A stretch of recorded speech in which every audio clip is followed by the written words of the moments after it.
Yes, మనం Ramagundam municipal corporation లో ఉన్నాం. ప్రస్తుతం మనతో పాటుగా పెద్దపల్లి పార్లమెంటరీ నియోజకవర్గానికి రాష్ట్రీయ మానవ పార్టీ అభ్యర్థి కంది చందు గారు ఉన్నారు. ఒకసారి వారితో మాట్లాడదాం.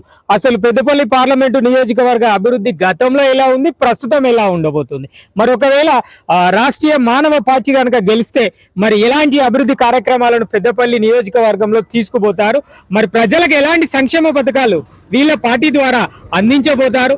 అంతేకాకుండా పెద్దపల్లి పార్లమెంటు నియోజకవర్గంలో ఇప్పుడున్న ప్రధాన పార్టీలు కావచ్చు, లేదంటే స్వతంత్ర అభ్యర్థుల గురించి కావచ్చు, ఒకసారి వారిని అడిగి తెలుసుకుందాం. నమస్తే అన్న.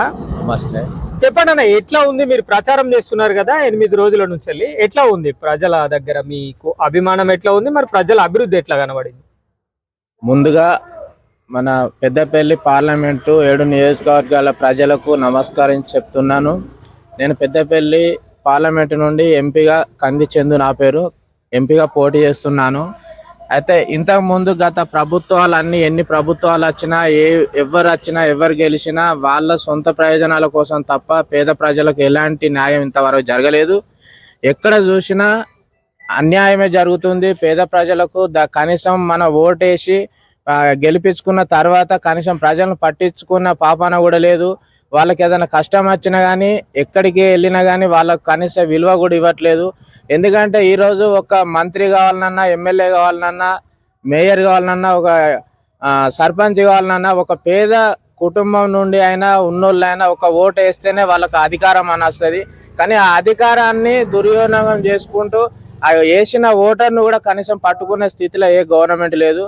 ఇవన్నీ చూసి నేను కలత చెంది ఈరోజు మన పేద ప్రజల కోసం ఏదన్నా చేద్దామని చెప్పేసి ఒక సామాన్య కుటుంబం నుండి నేను ఈ ఎంపీగా పోటీ చేయడానికి నిర్ణయించుకొని ప్రజల ముందుకు వస్తున్నా.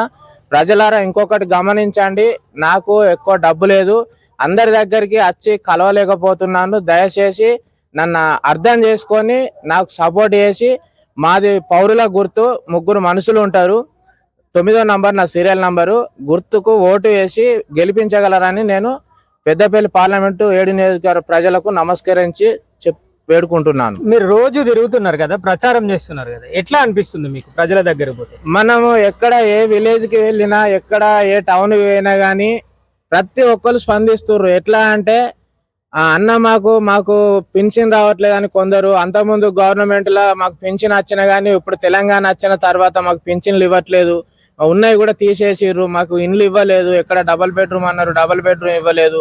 ఇప్పుడు కొత్తగా వచ్చిన గవర్నమెంట్ కూడా మాకు పథకాలు, గ్యాస్ అన్నారు, గ్యాస్ కూడా మాకు సబ్సిడీ ఇంతవరకు రాలేదు అని ప్రతి ఒక్కరు ప్రశ్నిస్తున్నారు.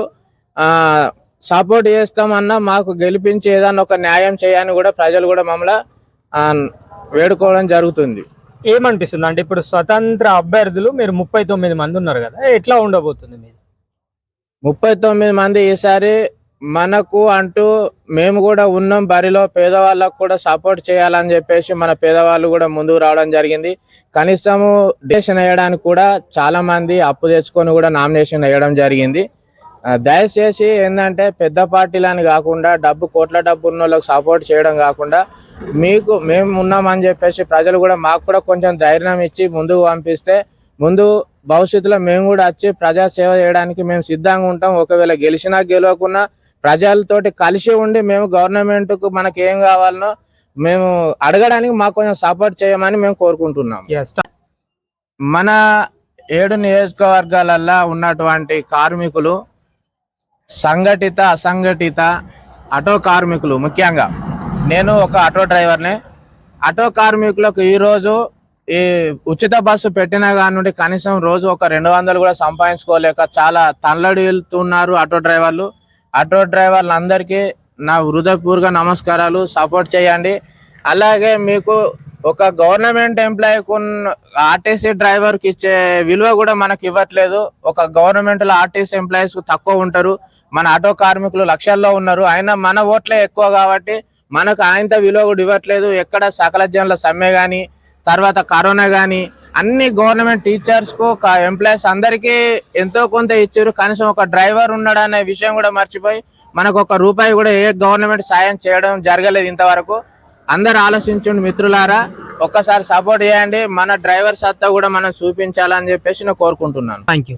ఖచ్చితంగా స్వతంత్ర అభ్యర్థులకు ప్రత్యేకంగా ప్రజల నుంచి కావచ్చు, లేదంటే అన్ని సామాజిక వర్గాల నుంచి మద్దతు ఉంది. అంతేకాకుండా రాబోయే రోజుల్లో మేము గెలిచినా లేదంటే ఓడిపోయినా కూడా ప్రజల సంక్షేమం కోసము మేము ఖచ్చితంగా ప్రజల్లోనే ఉంటాము, ప్రజలతో మమేకంగా ఉంటాము. అంతేకాకుండా ప్రజా సంక్షేమాల కోసము ఖచ్చితంగా పోరాటం చేస్తామని చెప్పేసి కంది చందు గారు మనకు చెప్తున్న సమాచారం ఇది. కెమెరా పర్సన్ సతీష్తో రామశోక్, నిరుద్యోగి న్యూస్, గోదావరి.